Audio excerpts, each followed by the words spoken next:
Dis Paastyd. 'n Tyd waarin die lang oor paashase en hol sjokolade eiers om elke inkopie hoek en draai vir ons lê en roep. Dalk ook 'n tyd waarin jy vir 'n paar dae jou werk en verpligskoene bevrydend kan uitskop, kan wegkom, of sommer net jou eie huis se rustigheid kan geniet.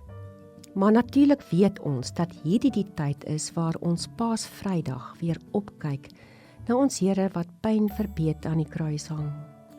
Saterdag in stilte sy dood herdenk en aan Sondagoggend met groot vreugde, verligting, verwondering die leë graf sien. Dis 'n tyd waarin ons weer die wete kan indrink dat hierdie opgestane Here my en jou vrygemaak het en verseker het dat ons altyd kan leef, hier en nou, in ewigheid.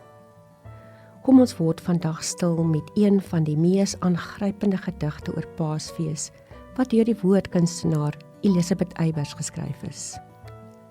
Maria. 'n engel het dit self gebring, die vreugdeboodskap. En jy het 'n lofsang tot Gods eer gesing, Maria, nooi uit Nasaret. Maar toe Josef van jou wou skei en bure agterdog jou pla, het jy kon dink dat eenmaal sou hy die hele wêreld skande dra? Toe jy soms met 'n glimlag langs jou liggaam stryk en die stilte instaar, wis jy met hoeveel liefde en angs sou hy die hellafaard aanvaar? Die nag daar in die stal, geen een om in jou nood by jou te staan. Het jy geweet dat hy alleen Getsemane sou binnegaan? Toe vorste uit die ooste kom en nederig hulde betoon, wis jy hoe die soldate hom tot koning van die volk sou kroon.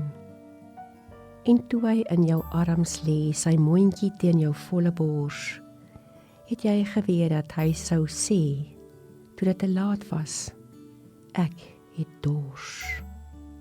Toe dit verby was en jy met sy vriend Johannes huis toe gaan, Maria, vrou van smarte, het jy toe die boodskap goed verstaan? Kom ons bid. Here Jesus Christus, soms is die grootheid van u goedheid, genade, daad net te omvangryk, oorweldigend, amper ongelooflik om werklik in te neem. Dis dan wanneer ek maar net in stille stil opkyk in u liefdevolle oë wat altyd, ook nou, sag op my rus. Dis dan wanneer ek die vrede wat net u kan gee, dors indrink en weet, dit is waar. Amen.